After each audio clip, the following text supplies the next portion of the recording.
It's Memorial Day weekend. It's like 85 degrees outside, so I'm staying in. Got myself a tall glass of my homebrew beer, and I'm getting ready to do a batch of some wine for you guys. So I got all the ingredients I need. Beer, logbook. We're gonna try some of these black seedless grapes, and we're gonna throw in a little bit of blueberry. Kind of combining these two, we're gonna do a 2-gallon batch. All right, so I'm using the Star San sanitizer solution. It's a rinse-free, and it lasts for a while. Right there, these guys are waiting for me to put the yeast in. I've got a experimental grape and an experimental apple. Both those have a little bit of lemonade in them. If this seems tedious, it is, but it's totally worth it. Sometimes I used to use a juicer and just do stems and everything, and they did turn out good. That wine turned out really good actually, but this is a smaller batch, less time consuming, less grapes involved. I decided to go ahead and get most of these off the stems and see if that makes the flavor a little bit cleaner, or if it makes a difference in the flavor, and if I don't get any off tastes from that. The other thing this allows you to do is see any rotten grapes or any nasty grapes or anything that you want to take out of this before you juice all these guys or blend these guys up. I am going to be fermenting on the pulp for the primary to try and pull out some of the flavor from the skins and such. So even though I'm using this food processor, the juicer, I just use that because it's the maximum amount of juice that you can out of these guys.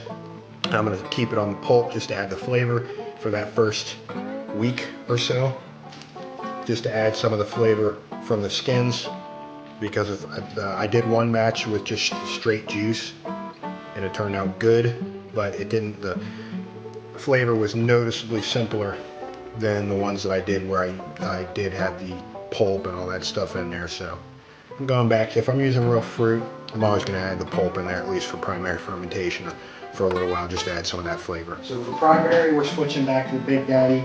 Two things this allows me to do. One, I'll have the space I need.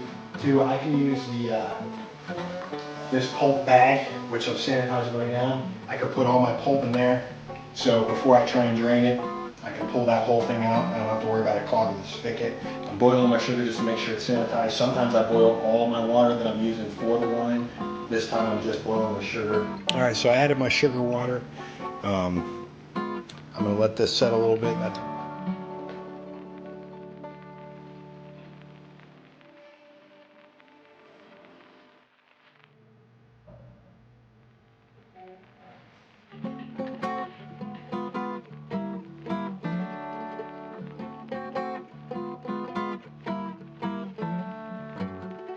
So there it is, my black and blueberry, all bottled up. A blend of black grapes and blueberries.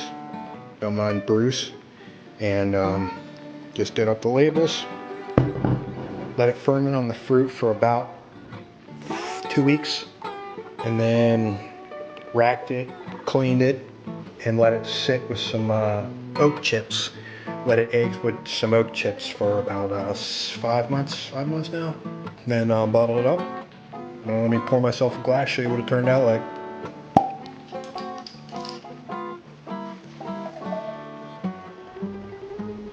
Clear. It's a dry. The oak chips add a little bit of take away a little bit of I don't know, earthy tones to it. I'm not really a wine connoisseur, but I'm really happy with this batch. So there you have it, black and blueberry. I got about 4 experiments going right now, and a half a bison getting ready to get kegged. So I think I'm good through the Christmas season.